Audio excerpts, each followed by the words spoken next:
My name is Allison Reed, 32 years old, standing in the falling snow with a homemade apple pie and carefully wrapped gifts. After driving across 3 states to surprise my family for Christmas, my heart swelled with anticipation as my mother opened the door of my childhood home. But instead of welcoming arms, her eyes turned cold. "Sorry, I think you have the wrong house," she said firmly before closing the door in my face. Before I continue this story, let me know where you're watching from in the comments below. Hit that subscribe button if you've ever felt the sting of family betrayal and want to join our community of survivors. Growing up in our modest 2-story home in small-town Ohio wasn't always picture-perfect, but we had our moments.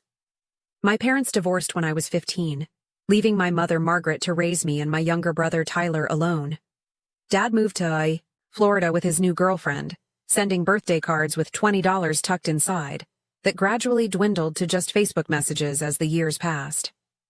Mom worked double shifts at the local hospital as a nurse administrator, her exhaustion visible when she'd collapse onto the sofa each evening, still in her scrubs. Tyler was 4 years younger than me, always the charming one with his dimpled smile and ability to talk his way out of trouble. I took on the responsible role, making dinner when Mom worked late, helping Tyler with homework, and taking on part-time jobs through high school to contribute to household expenses. Our family unit might have been fractured, but we survived by leaning on each other. After college, I stayed local for a few years, working at a marketing firm in Cincinnati while living just 30 minutes from Mom's house. During those years, Sunday dinners were our tradition.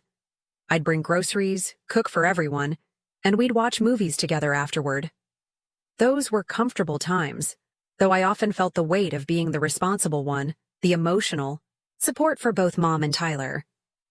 5 years ago, an opportunity arose that I couldn't pass up. A major marketing agency in Chicago offered me a position with nearly double my salary and real advancement potential. The decision to move wasn't easy, but at 27, I needed to build my own life. Mom acted supportive, though her lips tightened when I shared the news. Tyler, then 23 and still living at home while taking community college classes, seemed genuinely happy for me. "Go show them what the Reeds are made of," he said, hugging me tightly on moving day. What started as occasional financial help quickly became regular support. 3 months after my move, Mom called about the furnace breaking down in the middle of winter. The repair cost $4,000 they didn't have. I transferred the money immediately. 2 months later, Tyler needed a reliable car for his new job. Another $5,000 from my savings. By the end of my first year in Chicago, I had set up automatic monthly transfers to both their accounts to help with expenses. Those transfers continued for years. $800 to Mom for mortgage assistance, and $500 to Tyler for getting on his feet. I never questioned the ongoing need, assuming they would tell me when things improved financially. During the rare weekends I could visit, I noticed new furniture in the living room, Mom's updated kitchen appliances, and Tyler's growing collection of gaming equipment. They explained these as bargain finds or necessary investments. Meanwhile, our emotional connection grew increasingly strained. My calls went to voicemail more often. Family updates came primarily through social media rather than direct conversations. When we did speak, the conversations revolved around their lives, their problems, with little interest in my promotion or the challenges of building a life in a new city alone. Holidays became pressure-filled obligations. 2 Thanksgivings ago, I spent 8 hours cooking while Mom and Tyler watched football, then complained the turkey was too dry. Last Christmas, I planned to visit but caught a terrible flu.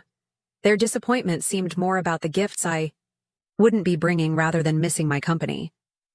Still, I sent packages and transferred extra money for a special holiday dinner.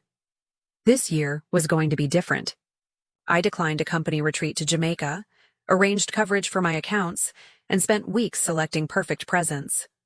For Mom, a cashmere sweater in her favorite shade of blue, and a spa package at the resort she'd always wanted to visit. For Tyler, the limited edition gaming console he'd been hinting about, and concert tickets for his favorite band's reunion tour. I even practiced making Grandma Reed's apple pie recipe until I could recreate it perfectly from memory. Our phone conversations leading up to the holiday were brief. Mom mentioned having a small gathering, but didn't elaborate when I asked who would be attending. Tyler texted rather than called, asking if I could chip in extra for holiday expenses. I transferred an additional $1,000 as my contribution to the festivities, assuming this would help make the holiday special for everyone. Throughout the autumn months, feelings of disconnection gnawed at me. Despite the physical distance, I should have felt closer to my family. The monthly financial support wasn't obligatory to me, but an expression of love, a way to remain connected to them despite the miles between us. Yet with each interaction, I sensed an invisible barrier growing, as if my decision to pursue my career had somehow betrayed them. Still, nothing prepared me for what would happen when I arrived on their doorstep Christmas Eve, arms laden with gifts and heart full of hope for reconciliation. The Chicago skyline disappeared in my rearview mirror as I headed east on the interstate, Christmas music playing softly on the radio. My apartment looked particularly empty that morning, the Christmas tree I'd decorated standing alone in the corner with just a few packages underneath for neighbors who might stop by. The real presents were carefully packed in my trunk, wrapped in silver and blue paper with handwritten tags attached to each. My boss Lisa had raised her eyebrows when I requested the full week off. "The Thornton account presentation is on the 28th, she reminded me. "Are you sure you can't do Christmas Day with family and be back for prep?" "I haven't had a real Christmas with them in years," I explained. "I need this time." What I didn't tell her was how desperately I wanted to rebuild the closeness we'd lost. Lisa reluctantly approved my time off, making me promise to check emails remotely. The normally 8-hour drive stretched to nearly 12 as snowstorms across Indiana forced traffic to a crawl. I called Mom around noon to update her on my delayed arrival. "We're having dinner at 6, she said, her voice oddly flat. "Don't worry about rushing. We can save you a plate." "I'll try to make it in time," I promised. "I've got presents for everyone." A pause followed. "Everyone?" "Yes, for you and Tyler. And I can wrap something for anyone else who's coming," I offered, trying to sound casual while fishing for information about the small gathering. "That won't be necessary," she replied quickly. "Drive safely. The roads are probably bad." She hung up before I could respond. That conversation replayed in my mind as I inched along the interstate. Maybe she was just busy with preparations. Maybe the connection was bad. Still, her tone bothered me, lacking the warmth a mother should have when her daughter is braving snowstorms to see her. At a rest stop in western Ohio, I called Tyler, who answered on the fourth ring sounding slightly out of breath. "Hey sis, what's up?" Background noise nearly drowned out his voice. "Just checking in. I'm about 3 hours away now. The roads are clearing up." Cool. "Listen, I'm in the middle of something. Can I call you back?" He never called back. Just outside Columbus, I stopped at a gourmet market to buy ingredients for the apple pie. The store bustled with last-minute shoppers, everyone clutching lists and moving with purpose. I selected the finest Granny Smith apples, premium cinnamon, and splurged on a handcrafted pie dish I thought Mom might like to keep afterward. An elderly woman in line behind me smiled at my purchases. "Someone's getting a special homemade treat," she observed. "My family," I explained, suddenly tearful. "I haven't been home for Christmas in a while." She patted my arm. "Nothing like coming home for the holidays, dear." The final stretch of highway gave way to familiar exits, then town roads that hadn't changed since my childhood. The movie theater where I had my first date. The ice cream shop where we celebrated Tyler's Little League victories. The park where Mom used to take us sledding after heavy snows.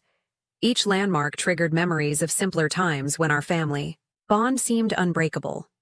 Main Street was decorated with twinkling lights and evergreen garlands, the town square dominated by a massive Christmas tree. I drove slowly past my old high school, noticing new construction had replaced the athletic fields. Life had continued here without me, the town evolving just as I had in Chicago. Turning onto Maple Avenue, I felt butterflies in my stomach. Our modest 2-story colonial came into view, now adorned with tasteful white lights along the roofline and wrapped around the porch columns. I never remembered our decorations being so elegant during my childhood years. The driveway was full of vehicles I didn't recognize. A red SUV, a sleek black sedan, and what looked like a brand new luxury sports car alongside Mom's familiar blue Honda. Quite a gathering for Christmas Eve. Friends of Mom's from the hospital, perhaps? Or Tyler's college buddies? I parked along the curb, checking my appearance in the rearview mirror. The 12-hour drive had left me looking tired, but a quick application of lipstick and a brush through my hair helped. I wanted to look successful, happy, worth being proud of. Balancing the pie in one hand and a tote bag of gifts in the other, I navigated the freshly shoveled walkway. Christmas music and laughter spilled from inside, along with the mouth-watering aroma of roasting turkey. Through the front window, I glimpsed the living room Christmas tree, much larger and more elaborately decorated than in years past. The sight of stockings hanging from the mantel made me wonder if one bore my name. Snow crunched beneath my boots as I climbed the porch steps. Taking a deep breath to calm my nerves, I shifted the packages in my arms and pressed the doorbell. The music inside dipped in volume. Footsteps approached. I plastered on my brightest smile as the door swung open. Mom stood in the doorway, a glass of red wine in hand.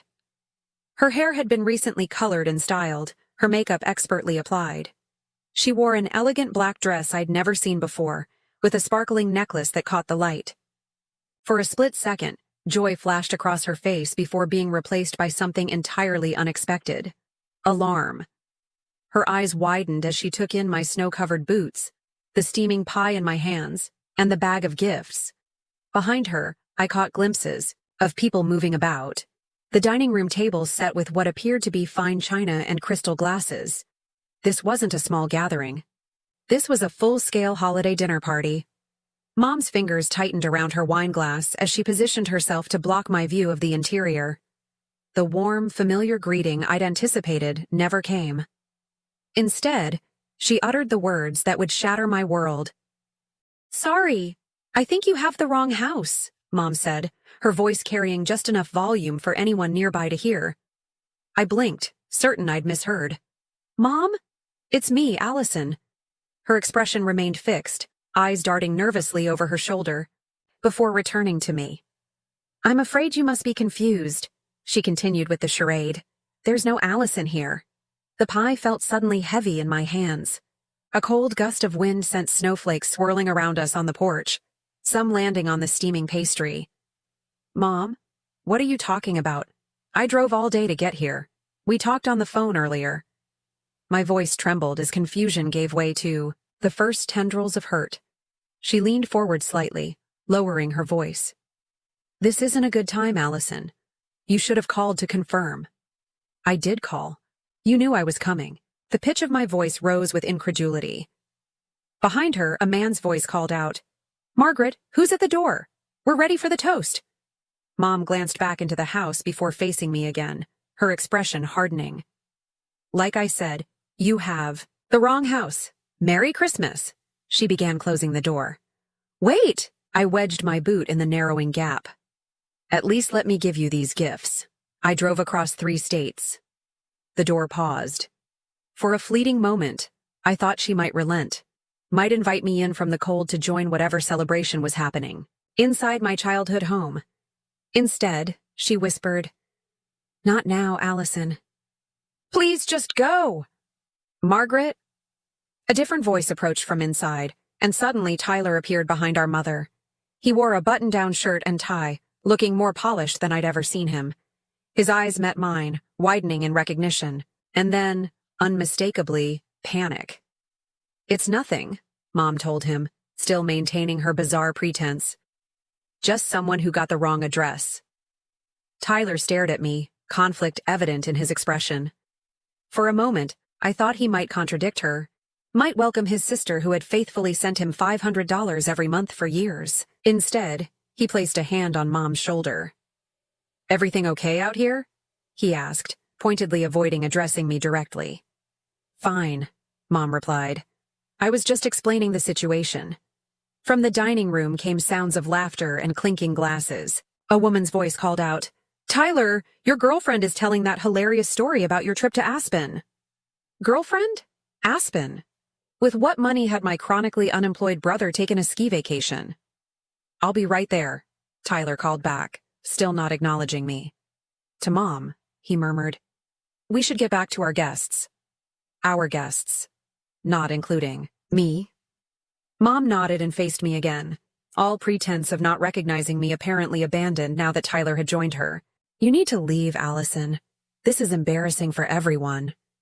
Embarrassing? I repeated, the word hitting like a physical blow. I'm family. How is that embarrassing? We have important people here tonight, she hissed. Tyler's girlfriend's parents, my new friends from the country club. Country club? On a nurse administrator's salary? We can talk tomorrow, she continued. This isn't the right time for your unexpected visit. My arms began to tremble under the weight of the pie and gifts. So when exactly would be the right time to see my own family at Christmas? Tyler shifted uncomfortably but remained silent. From inside, a chorus of voices began counting down for something. 10, 9, 8! Just go, Allison, please. Mom's voice held no warmth, no apology, only irritation at the inconvenience I'd become. 7, 6, 5, the voices continued. Tyler finally spoke directly to me, his voice barely audible. You should have called first, sis. 4, 3. Mom seized the opportunity of my stunned silence to push my foot away from the threshold. Merry Christmas, she said mechanically, then closed the door firmly in my face. 2, 1. From inside came cheers and applause, the celebration continuing without interruption, as if the daughter of the house hadn't just been turned away like a stranger. I stood motionless on the porch, snowflakes accumulating on my hair and shoulders. The pie's warmth seeped through my gloves, a cruel reminder of the cozy family scene I'd imagined sharing it in. Behind the door, music volume increased again. Through the window, shadows moved in what appeared to be dancing. My fingers loosened, their grip. The pie slid from my hands, landing with a dull thud in the snow at my feet. The handcrafted dish cracked, filling with white powder as steam rose from the ruined dessert. The bag of gifts followed, tumbling onto the porch. One package burst open, revealing the corner of the blue cashmere sweater I'd selected so carefully, for my mother. Tears blurred my vision as I stumbled back down the steps. The Christmas lights that had seemed so welcoming minutes earlier now felt like a cruel decoration on a facade. This house, once my home, belonged to strangers now, strangers wearing my mother's and brother's faces. In my car, I sat with numb fingers gripping the steering wheel, unable to process what had just happened. Through the windshield, I watched the holiday scene continue inside the house, silhouettes moving past windows, occasional bursts of laughter escaping when someone opened the front door to admit late arrivals or welcome departing guests with hugs. No one retrieved the fallen packages from the porch. Perhaps they assumed the wind had blown over a decoration. The first sob caught me by surprise, bursting from my chest with such force that I doubled over the steering wheel.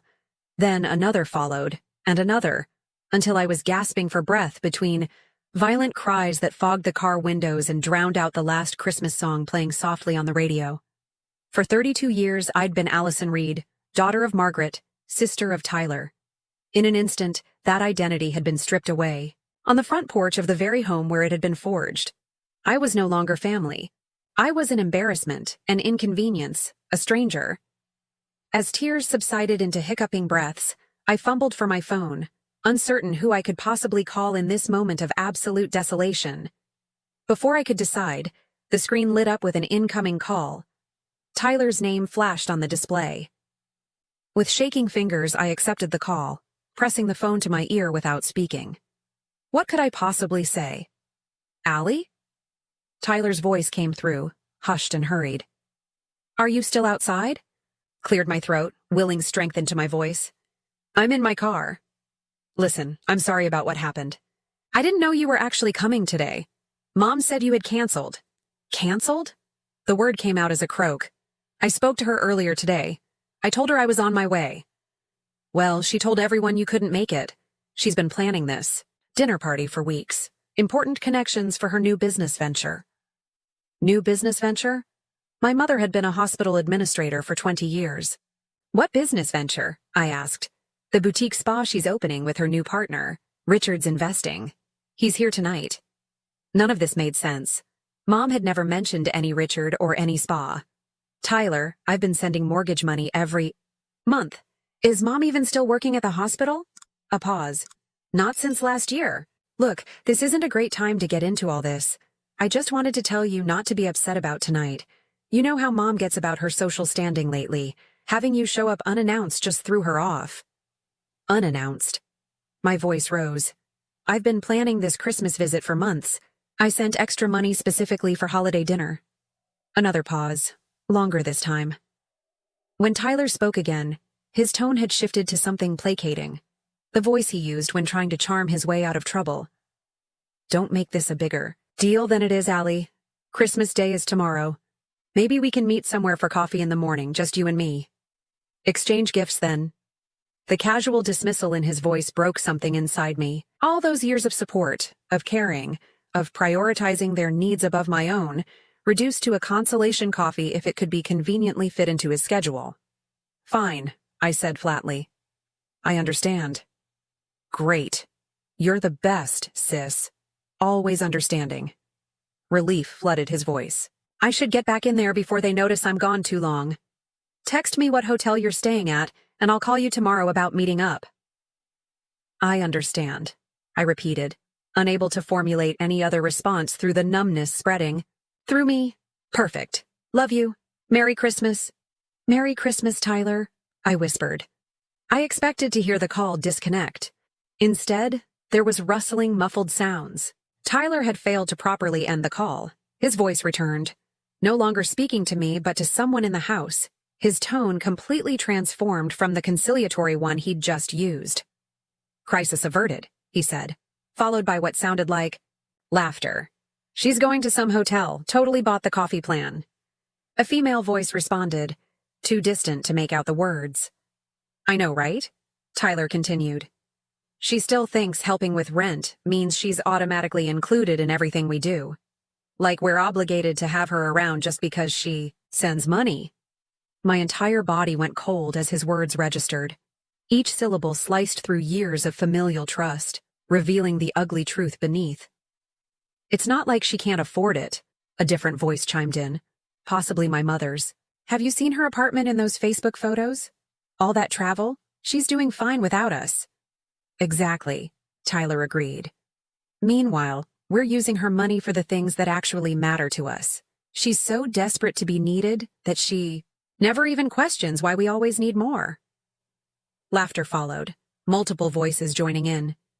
Remember when she missed last Christmas because of that flu? My mother's voice asked. And she sent those ridiculous packages express delivery? The look on Kevin's face when I told him they were from my daughter, who thinks sending presents makes up for never visiting. Speaking of presents, Tyler added, you should see what she brought today. Standing there with a literal homemade pie like we're in some Hallmark movie. So pathetic. More laughter, growing fainter as he apparently walked away from wherever he'd stashed his phone. She's always been like that, my mother's voice continued, barely audible now. Always wanting more emotional connection than normal people. Always asking how we're feeling, if we're okay. Wanting to talk for hours about nothing. Who has time for that? At least her money doesn't talk, someone joked, followed by the clinking of glasses and more laughter before the voices became too distant to distinguish. I sat paralyzed, phone still pressed to my ear as the conversation continued without me, about me, revealing truths never meant for me to hear. The people I'd loved most in the world, the family I'd supported faithfully for years, saw me as nothing more than a convenient source of income. Worse, they mocked the very things about me that I'd thought made me a good daughter and sister. My generosity, my desire for connection, my genuine care for their well-being. The call continued for several more minutes, the phone apparently abandoned in some room away from the main gathering. Occasional snippets of conversation drifted through, each one another dagger to my heart. The money for Christmas dinner went to Richard's daughter's wedding gift. Told her I needed a reliable car. Bought the Audi instead. Country. Club membership was the best investment we could make for networking. Never questions any of it. Finally, a beep signaled the call had ended, either from Tyler retrieving his phone or the battery dying. I lowered my phone slowly, staring at the screen as if it might offer some explanation. Some evidence that what I'd heard had been a cruel joke or a terrible misunderstanding. but there was no misunderstanding the contempt in their voices. No, misinterpreting the calculated exploitation revealed in their casual conversation. For years, I'd been nothing but a distant ATM to them, valued only for financial support while being mocked for seeking emotional connection in return. Through the fog of betrayal, one thought crystallized with surprising clarity. I needed documentation. Opening my banking app, I began taking screenshots of every transfer to their accounts, every extra payment, every financial gift I'd sent over the years. The amounts were staggering when viewed all at once. Enough for a down payment on my own house. Enough for extensive international travel. Enough to have transformed my own life in countless ways. Instead, it had funded country club memberships I'd never heard about. Ski trips to Aspen that were never mentioned. A boutique spa business that was apparently common knowledge to everyone except me. As my finger scrolled through years of transactions, memories surfaced alongside them. The promotion celebration I'd attended alone because they were too busy to visit Chicago. The hospitalization for appendicitis where neither of them came to see me. The achievement awards and recognition dinners where other colleagues were surrounded by proud family members while I sat alone, all while the money flowed steadily from my account to theirs. The snow continued falling outside, covering my car, in a thick white blanket as I sat inside, methodically documenting years of financial support juxtaposed against years of emotional neglect. With each screenshot, each saved email requesting, "Just a little extra this month," something shifted inside me. The paralyzing pain began hardening into something else entirely. Resolve. The Riverside Inn's neon vacancy sign glowed through the swirling snow, a beacon of temporary shelter. It wasn't the Christmas Eve I'd imagined, checking into a roadside motel alone instead of sleeping in my childhood bedroom, but nothing about this night had gone as planned. "Just passing through?" the night clerk asked as he processed my credit card. "Something like that," I replied, unable to explain that I was suddenly homeless in my hometown, cast out by my own family. Room 118 smelled of industrial cleaner and staleness, its beige walls and outdated floral bedspread a far cry from the festive warmth I'd anticipated for the holiday. I placed my overnight bag on the luggage rack and sat on the edge of the bed, still wearing my coat, still not quite believing the events of the past 2 hours. The clock on the nightstand read 10:28 p.m. In normal families, this would be a time of winding down Christmas Eve celebrations, perhaps preparing for children to wake excited in the morning, or enjoying final moments together with loved ones before the big day.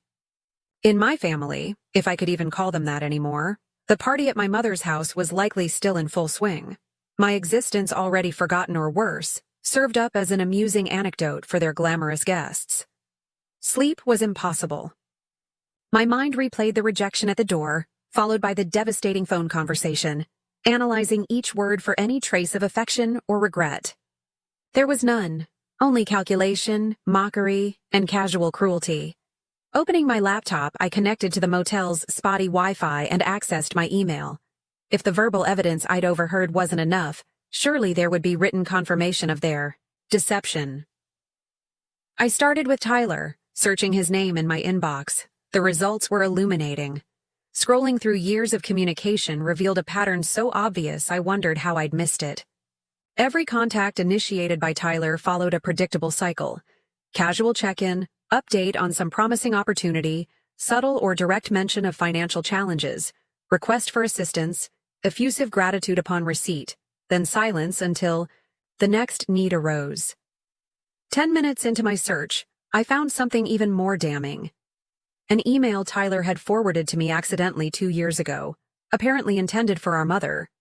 She agreed to the extra $1,000 for the car repairs. That should cover the rest of the down payment on the boat. Maybe mention something about the transmission next month if we need the summer storage fees covered too. I remembered sending that $1,000, remembered the relief in Tyler's voice when he called to thank me, saying the repairs meant he could keep his job since he wouldn't miss shifts due to unreliable transportation. I'd felt good about helping, proud even. Meanwhile, they'd been laughing at my gullibility while spending my hard-earned money on luxury items. My mother's emails followed similar patterns, though more subtle. She specialized in health scares and house emergencies, always downplaying their severity when requesting funds, but dramatically emphasizing the crucial timing of my assistance. One thread particularly stood out. Her desperate pleas for help with mortgage payments to avoid foreclosure coincided with social media posts, which I hadn't noticed at the time, showing her vacation in Sedona at a luxury spa resort. The mortgage payments. For 3 years, I'd been transferring $800 monthly toward what I believed was saving my childhood home from financial distress. Had there even been a mortgage crisis? Or was that another fabrication? With growing dread, I searched my credit card statements next. Authorized user additions I'd approved years ago for emergencies only showed consistent usage for restaurants, clothing stores, and entertainment venues. A separate card I'd provided for medication costs had been regularly maxed out at high-end department stores and electronics retailers. The more I searched, the more evidence materialized. What had begun as occasional familial support had evolved into systematic financial exploitation. By conservative estimates, I had given them over $80,000 in direct transfers alone over the past 5 years, not counting credit, card charges, gifts, or other indirect support. The bathroom mirror reflected a stranger when I finally stood to splash cold water on my face. Red-rimmed eyes, hollow cheeks, hair disheveled from running my hands through it repeatedly in disbelief. This woman looked broken, betrayed. But something else flickered in her expression too. Something steely and determined. At the desk, I opened a new document and began typing. No emotional language, no accusations, just facts, dates, amounts, stated purposes versus discovered actual uses. A complete accounting of financial support provided and the systematic deception surrounding it. By 3 a.m., I had created a comprehensive record of every dollar given, every lie told, every manipulation tactic employed. The document complete, I saved it, then opened my banking app again. The interface was familiar. The actions I was about to take were not.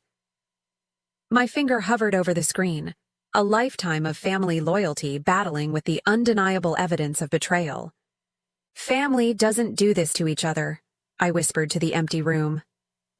The first step was the automatic transfers.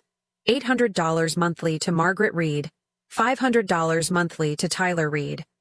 With a few taps, both were canceled, effective immediately. Next, the credit cards. I logged into each account, reporting the authorized user cards as compromised and requesting immediate cancellation. For the separate card in my name that my mother used for emergencies, I reported it lost and requested a replacement with a new number. Finally, the mortgage assistance. This would require a phone call in the morning, but I made a calendar appointment to contact the bank first thing.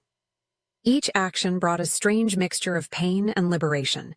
These financial ties had been my primary connection to my family for years, the tangible expression of love and support I could provide from a distance. Cutting them felt like severing limbs. Yet with each transaction canceled, each exploitative access point closed, my breathing grew steadier, my thinking clearer. By dawn, I had systematically dismantled the financial infrastructure that had defined my family relationships for the past 5 years. My bank accounts were now solely mine. My credit was protected. My future earnings would serve my own needs and goals. The room's cheap drapes did little to block the Christmas morning sunrise. Golden light spilled across the table where my laptop displayed the completed documentation of financial abuse and my methodical response to it. Outside, distant church bells chimed, calling the faithful to Christmas services. I should have felt devastated. In many ways, I was. But rising alongside the grief was something unexpected, a profound sense of having reclaimed control over my own life. For years, I'd poured resources into a bottomless pit of need that was never really need at all, just greed disguised as family obligation. Picking up my phone, I composed a single email addressed to both my mother and brother. Subject, termination.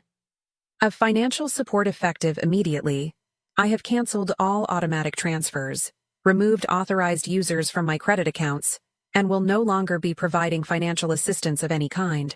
Documentation of past support totaling 83,459.17 over 5 years has been saved for potential legal purposes. Do not contact me regarding financial matters again. Allison. Short, direct, unemotional. My finger hovered over the send button as doubt crept in. Was I overreacting? Was I throwing away my only family over money? Then Tyler's mocking voice echoed in my memory. She still thinks helping with rent means she's automatically included. My mother's dismissive tone. Always wanting more emotional connection than normal people. This wasn't about money. This was about respect, honesty, and genuine care. All things my financial support had apparently bought me none of. I pressed send. Then I packed my overnight bag, checked out of the motel, and pointed my car back toward Chicago, leaving behind the broken pieces of what I'd always thought was family love. The interstate stretched before me, surprisingly empty on Christmas morning. Most people were home with their families, opening presents, preparing festive meals, creating memories. I gripped the steering wheel with determination, each mile putting distance between me and the shattered illusion of my family bonds. At the first rest stop across the Indiana border, I pulled over to make the calls that couldn't wait.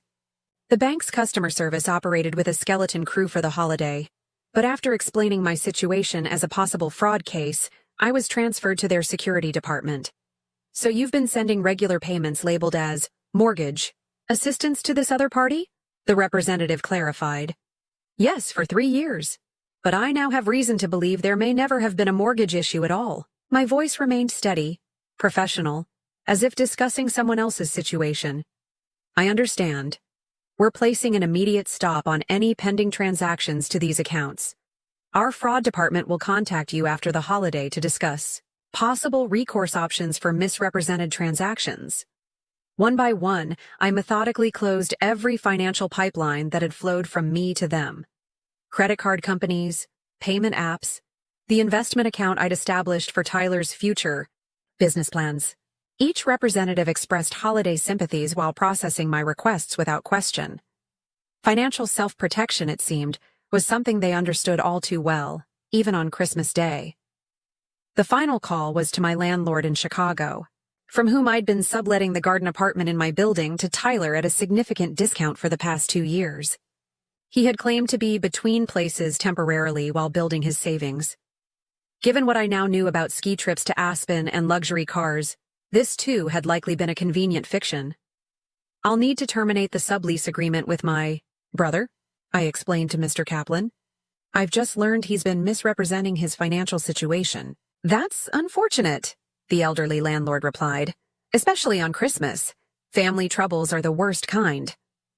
Yes, I agreed simply, unable to elaborate further without emotion threatening to break through. Back on the highway, my phone began its assault. First came the text messages, starting with confusion, quickly escalating to disbelief and anger. Tyler. What's going on? My card was just declined at the gas station. Tyler. Allie? Are you serious right now? On Christmas? Tyler. Answer. Me, what did you do? My mother's messages followed almost immediately. Mom. Allison, I tried to make a purchase and my card was declined. Fix this immediately. Mom. This is completely unacceptable behavior. After everything we've done for you. Mom. If this is about last night, you're being childish and vindictive. I placed my phone in the passenger seat, screen down, and focused on the road ahead. Their messages deserved no response. The email I'd sent explained everything they needed to know. By the time I stopped for lunch at a roadside diner, the only establishment open along the highway, my voicemail was full. Notifications of missed. Calls scrolled endlessly. Tyler, Mom, unknown numbers that were likely them calling from others' phones when I didn't answer their initial attempts. The diner's Christmas decorations seemed almost obscene in their cheerfulness. Twinkling. Lights and plastic poinsettias surrounding a small artificial tree with blinking colored bulbs. The handful of other patrons looked as out of place as I felt. Stranded travelers and solitary figures united only by our absence from traditional family gatherings. "Merry Christmas, honey," the waitress said, setting down a turkey sandwich special with a small side of cranberry sauce. "On the road to see family?" "Coming back, actually," I replied softly. The visit ended early. She nodded with the wisdom of someone who had seen many holiday disappointments. Sometimes that's for the best. I checked my phone while picking at the sandwich.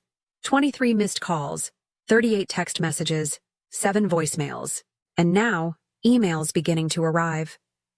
The first was from Tyler, subject line: "You need to fix this right now."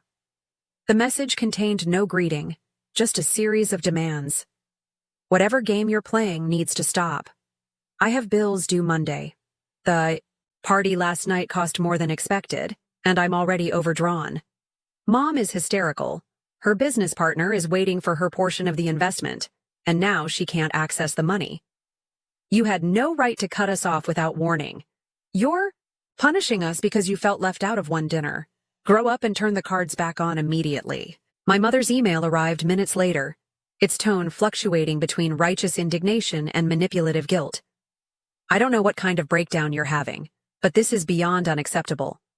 After everything I've sacrificed for you, the years of putting your needs first, this is how you repay maternal love? By trying to destroy Christmas? By embarrassing me in front of important business connections? Your brother is beside himself. He was counting on that money for essential expenses. I raised you better than this vindictive behavior. I expect the transfers restored and access reinstated by the time you read this. Or don't bother calling yourself my daughter anymore." What sacrifices had she made for me? What needs of mine had ever come first? The revisionist history was almost as stunning as the original betrayal. The pattern continued throughout the afternoon. As I drove through Indiana, the messages evolved. From angry demands to desperate pleas. "Tyler, Allie, please. My landlord is going to evict me if I don't pay today. I'm not joking. Mom, the spa location deposit is due tomorrow. If I lose it, I lose everything I've worked for. Tyler, I didn't mean what you heard. It was a stupid joke. Please call me. Mom, whatever you think you know, you've misunderstood. We need to talk." By early evening, as Chicago's skyline appeared, on the horizon, the tone shifted again. Now came threats. "Mom, if you don't fix this immediately, I'll have no choice but to involve lawyers. Tyler, hope you realize this counts as financial abuse. Cutting people off without warning is illegal. Mom, I've contributed to those accounts too. You have no right to block my access." The legal threats were as empty as their earlier concern had been genuine. I had withdrawn only my own funds, canceled only my own cards. Their attempted intimidation only confirmed the correctness of my actions, unsiao. I pulled into my apartment building's parking lot. The final phase began, bargaining mixed with character assassination. "Tyler, okay, you've made your point. Very dramatic. Now turn the cards back on and we can talk about a reasonable support plan going forward. Mom, I always knew you had emotional problems. This erratic behavior proves it. Let me help you get the therapy you clearly need. Tyler, don't tell anyone about this family disagreement. You'll just embarrass yourself." By the time I unlocked my apartment door, greeted only by the silent Christmas tree and the stale air of a home left unoccupied for days, I had 47 missed calls. The final voicemail left by my mother captured the essence of our entire relationship. "Allison, this is your mother. I don't know what kind of point you're trying to make with this financial tantrum, but it ends now. We have always been there for you, always supported your choices, even when you abandoned your family to move to Chicago. All we've ever asked, in return, is minimal financial help during difficult times. If you've somehow convinced yourself we've taken advantage, that's your own insecurity talking. Call me back immediately so we can resolve this misunderstanding. And Allison? Your brother and I expect compensation for the emotional distress you've caused today. This was supposed to be a special Christmas." I deleted the message, along with all the others, without responding. Setting my phone to Do Not Disturb, I placed it on the charger and walked to the kitchen to make tea. The apartment felt different somehow, not emptier as I'd feared, but cleaner. As if a long festering infection had finally been lanced, painful, in the process but necessary for healing. On my refrigerator, a save-the-date magnet for a colleague's spring wedding caught my attention. 6 months ago, I'd automatically assumed I'd attend alone, as I did most events. Now, I wondered if I might invite someone, build new connections, create a chosen family to replace the biological one that had proven so hollow. By morning, my phone showed 61 missed calls. I left them all unanswered as the first day of my new life began. January arrived with bitter winds and heavy snow, mirroring the frozen landscape of my emotional state. The holidays passed in a blur of solitude and paperwork. Fraud reports filed with credit agencies, financial records organized for potential legal action, new accounts created with enhanced security features. The external work of separating my finances completely from my family occupied my hands while my heart remained numb, protected by shock from the full impact of what had happened. The calls eventually stopped around New Year's Day, replaced by occasional emails that grew less frequent as weeks passed with no response. My mother's final message came in mid-January, its subject line intended to wound. "Your father always said you'd abandon us too." I deleted it, unread. At Lisa's insistence, I scheduled an appointment with a therapist. "Something's different about you," my boss had observed after the Thornton presentation, which I'd delivered flawlessly despite my internal turmoil. "Whatever happened over Christmas has changed you." Dr. Kaur's office became a sanctuary where I could finally verbalize the magnitude of the betrayal without fear of judgment. In our first session, I struggled to even name what had happened. My family, they didn't want me anymore, was all I could manage before tears overwhelmed me. By our third meeting, I could articulate more clearly. They used me for money while mocking my desire for connection. They saw my generosity as weakness to exploit, not love to reciprocate. "What you're describing is financial abuse," Dr. Kaur said gently, "combined with profound emotional manipulation. Your grief is completely appropriate." Grief. That word unlocked something. I wasn't just angry or hurt. I was grieving the death of relationships I'd believed in all my life. The mother I thought had loved me had never existed. The brother I'd protected and supported had been playing a role. The family I'd sacrificed for was a fiction I'd created and maintained through willful blindness. February brought small victories. I opened a separate savings account, redirecting the funds previously sent to my family toward my own future. By month's end, I had accumulated enough for a weekend getaway, my first truly selfish expenditure in years. 2 days at a lakeside cabin with novels, hiking trails, and absolute solitude gave me space to breathe, to imagine a life defined by my own choices rather than others' needs. Identity is the next challenge, Dr. Kaur suggested upon my return. Who is Allison Reed when she's not primarily a daughter or sister?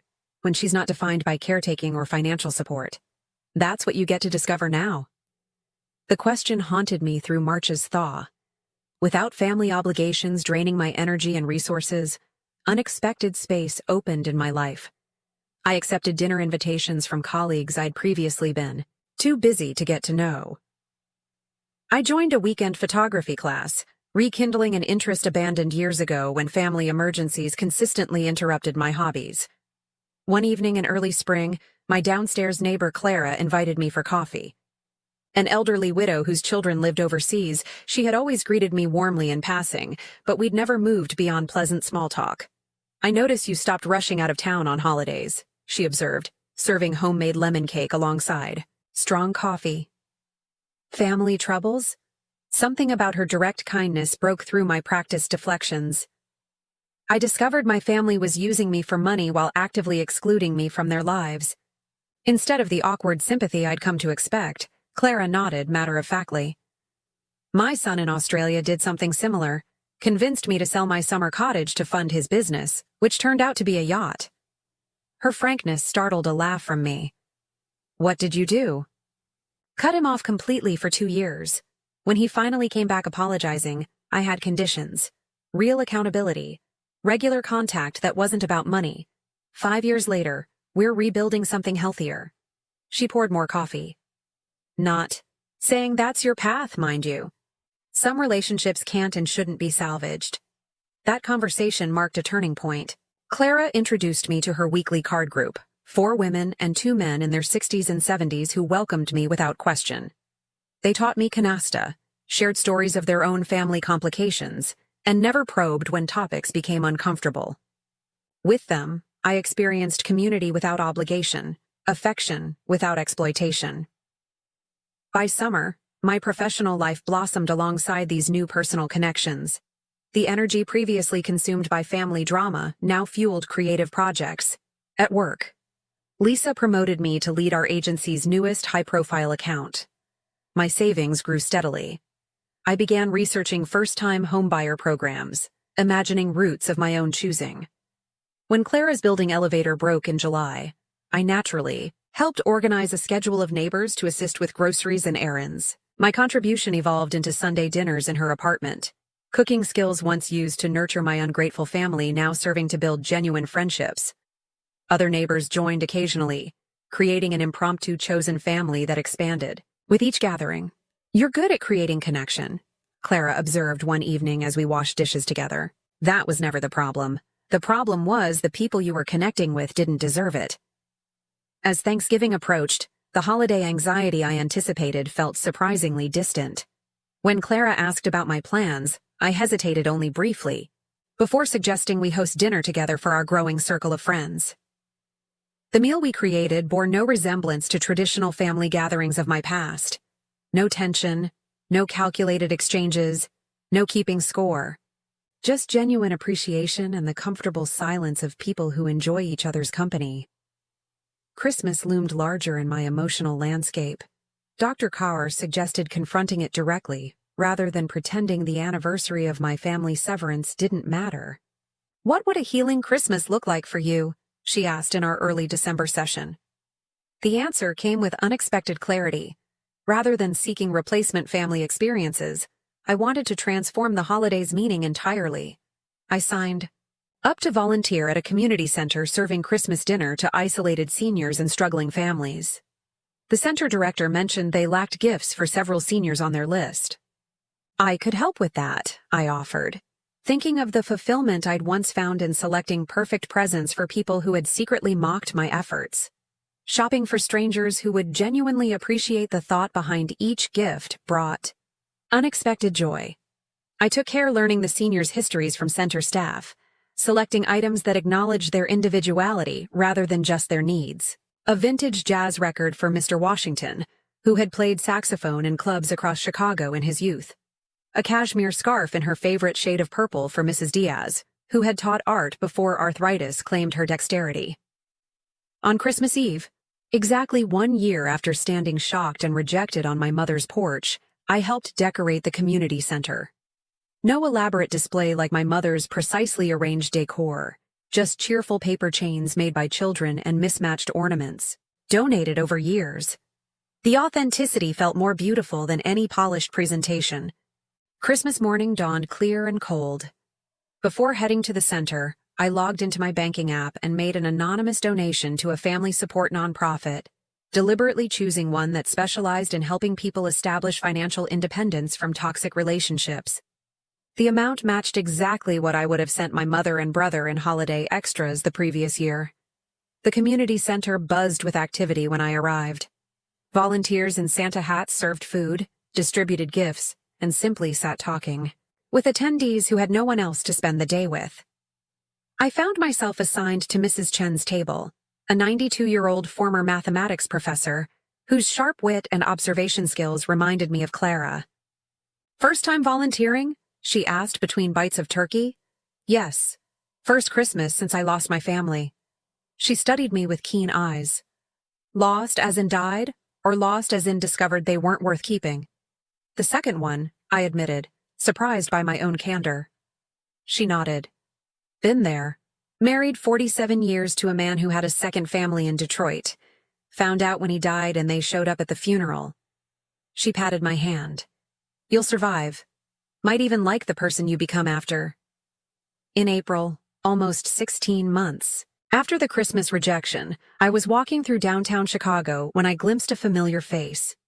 Tyler stood examining a shop window, older looking somehow. less polished than the last time I'd seen him. When he turned and saw me, his expression cycled rapidly through shock, calculation, and an attempt at casual warmth. "Allie! Wow! What, are the odds?"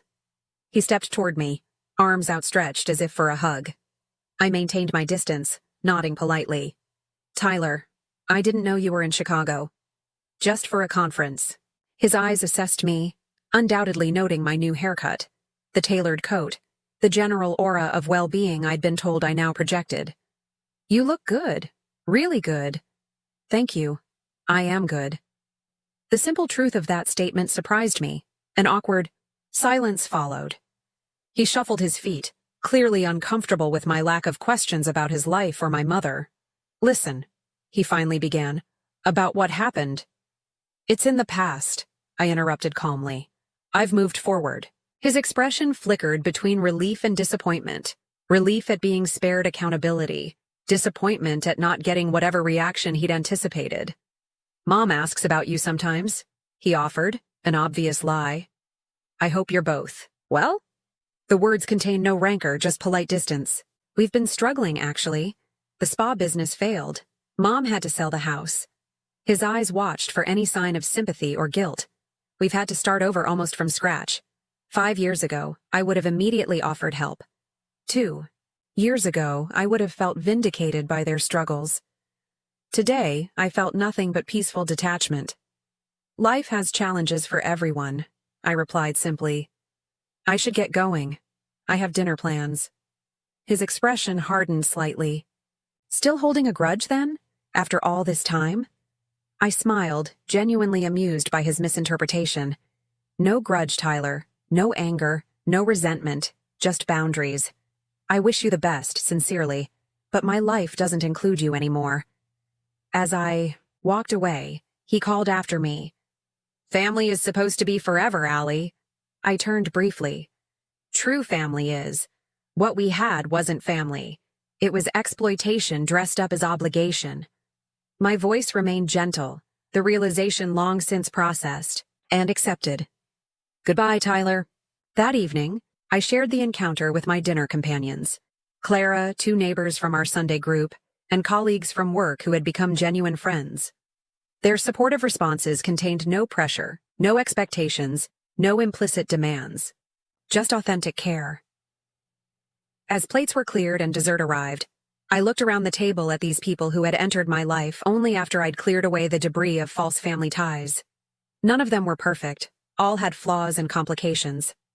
But each connection was built on mutual respect rather than obligation, on choice rather than blood, on appreciation rather than exploitation. "Everything okay?" Clara asked, noticing my momentary introspection. "Better than okay," I replied truthfully. "I was just thinking about how sometimes losing what you thought was essential opens the door to finding what actually is." Have you ever experienced a moment when you realized someone you trusted was using you? What boundaries did you create afterward? Share your story in the comments below. If this resonated with you, please subscribe to hear more journeys of healing and self-discovery. Like and share if you know someone who might need to hear that. Sometimes walking away is the strongest form of self-love.